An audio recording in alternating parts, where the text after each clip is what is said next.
Bismillahirrahmanirrahim. Assalamualaikum warahmatullahi wabarakatuh. Kisah Nabi Hud alaihissalam. Di antara kaum Ad yang berhasil selamat dari bencana banjir besar, di antaranya adalah dari keturunan Sam bin Nuh. Mereka melakukan perjalanan hingga sampai daerah bernama Al-Ahqaf, yaitu antara Uman dan Hadramaut di Yaman. Di Al-Ahqaf, kaum Ad membangun kebudayaannya. Mereka membangun bangunan-bangunan tinggi di Iram, ibu kota kaum Ad.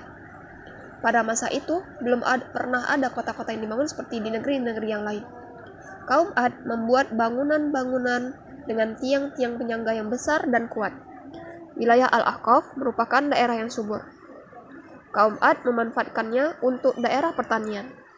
Cukup hujan di wilayah ini cukup tinggi, sehingga tanaman dapat tumbuh dengan baik. Kaum Ad hidup dengan penuh kemakmuran dan kemewahan. Hal itu membuat kaum Ad menjadi angkuh. Mereka berkata, "Siapakah yang kekuatannya lebih besar dari kami? Setan telah berhasil menyesatkan mereka." Kaum Ad mulai menyembah patung berhala. Mereka lupa akan dahsyatnya bencana yang sebelumnya mereka alami, yaitu banjir bandang. Lama-lama mereka berbuat kezaliman dengan melakukan tindakan kekerasan dan kejahatan. Dalam Al-Quran digambarkan kondisi kaum Ad saat itu pada ayat 130 surat Asy-Syura, yang artinya, "Dan apabila kamu menyiksa, maka kamu menyiksa sebagai orang yang kejam dan bengis." Kaum Ad benar-benar berada dalam kesesatan yang nyata. Mereka tidak lagi menyembah Allah SWT. Nabi Hud diutus oleh Allah SWT untuk berdakwah. Ia mengajak kaum Ad menyembah Allah SWT dan hentikan kezaliman. Di hadapan kaum Ad, Nabi Nuh berkata, "Hai kaumku, sembahlah Allah. Sekali-kali tidak ada Tuhan bagimu selain Dia. Maka mengapa kamu tidak bertakwa kepadanya?" Kemudian para pemuka kaum Ad menjawab, "Sesungguhnya kami benar-benar memandang kamu dalam keadaan kurang akal, dan sesungguhnya kami menganggap kamu termasuk orang-orang yang berdusta." Kemudian, meskipun dikatakan gila dan penusta, Nabi Hud tetap berdakwah. Nabi Hud berkata dalam Quran surah Al-A'raf ayat 67-68, "Hai kaumku, tidak ada padaku kekurangan akal sedikit pun, tetapi aku ini adalah utusan dari Tuhan semesta alam. Aku menyampaikan amanat-amanat Tuhanku kepadamu, dan aku hanyalah pemberi nasihat yang terpercaya bagimu." Kaum Ad tetap menolak seruan Nabi Hud. Malahan mereka menantang diturunnya azab jika seruan Nabi Hud benar. Mereka menjawab, "Apakah kamu datang kepada kami untuk memalingkan kami dari menyembah Tuhan-Tuhan kami? Maka datangkanlah kepada kami azab yang telah kamu ancamkan kepada kami jika kamu termasuk orang-orang yang benar." Kemakmuran dan kemewahan telah membuat kaum Ad lupa diri. Mereka tidak mempedulikan utusan Allah, Nabi Hud, hanya sedikit yang mengikuti ajaran Nabi Hud alaihissalam. Allah SWT telah memberikan kelebihan, kekuasaan, dan kekuatan kepada kalian. Allah memberikan semua itu agar kamu beriman dan bersyukur.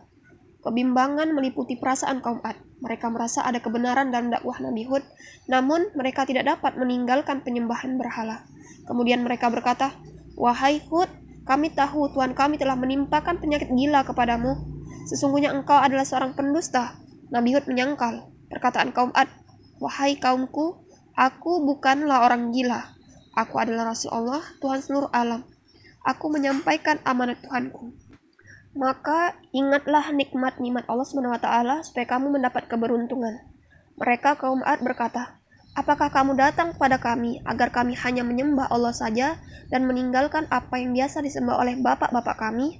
Maka datangkanlah azab yang kamu ancamkan kepada kami jika kamu termasuk orang-orang yang benar."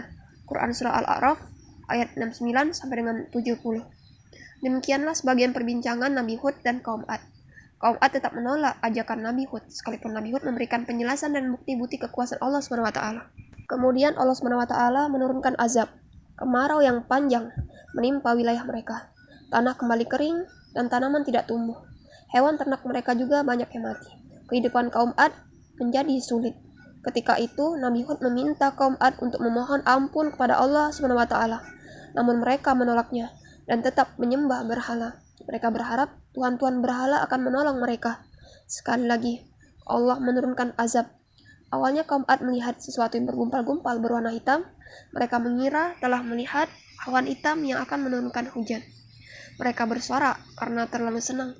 Nabi Hud mengetahui bahwa azab segera datang. Oleh karena itu, ia mengumpulkan pengikutnya. Setelah gumpalan mendekat, kaum Ad yang kafir menyadari bahwa itu bukanlah awan. Dengan tiba-tiba angin kencang mengulung kaum Ad. Mereka terlempar ke udara hingga seluruhnya binasa. Hanya Nabi Hud dan pengikutnya yang selamat. Kisah tentang azab untuk kaum Ad dikisahkan dalam beberapa surat. Dan juga pada kisah Ad ketika kami kirimkan kepada mereka angin yang membinasakan. Angin itu tidak membiarkan satupun yang dilaluinya, melainkan dijadikannya seperti serbuk.